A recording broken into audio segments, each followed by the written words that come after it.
silence chimwe chekwagalisi dragi flex violence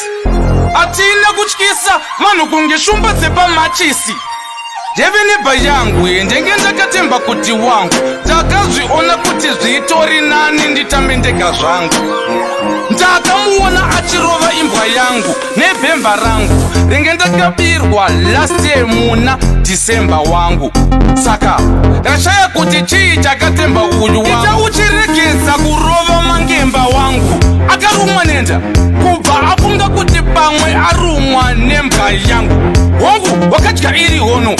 asi hapana pota uya uchidhedha yangu makazviona zvakanyendwa chimero chacho chakadaro chinofanirwa kutendwa kana nhamba ndarinyora chasara ndicharidrowa robva rapendwa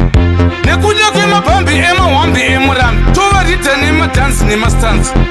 handitaure ndichiti hanzi muchadya mbida gwangwata nemabhanzi mevhisi murume ane zita remaledi ramaziva kuti imbwa yangu haina rebhisi vatsikei netapisi maida kuitsara mapapisi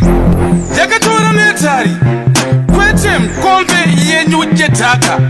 usade kunditsvaka akuna kundichitira brendi yechiledi gaga yangu inogara musaka bhaka maka zini mainenge ichitotambiswa maraga ripidipidipidipidaba imbwa yangu inokutsoma kana waba kaso laga no catchy feelings pano hapana mahwaga yo musade kutitsvaka yangu imbwa iri done data kwete matata sekwe ukaona dzimba dzainogata inokwana pama7 wanda imbwa yangu inokwirira parufu pasina kana lata vairova imbwa vakaviga mpini apa vaitorera kwampini inga vakuru maeutandimi ndakavaona vachidhonza rurimi vairova imbwa vakaviga mpini apa vaitorera kwampini hazvina kuzosenza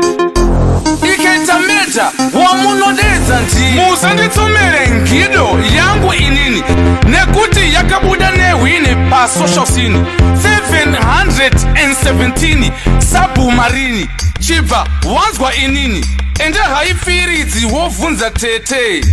antipaulini vachakuudza kuti ngido yangu iri klini topera tunharo twenyu tikopera opera mini yo nekuti inini ndoyera hapana chamukandigonera brido vaka tabvura mugido gido wangu vaka tabvura mugido zvakayendwa saka chimero chinofanirwa kutendwa menge musipo imbwa yangu paya yaipendwa from Netherlands paya yaisendwa yemani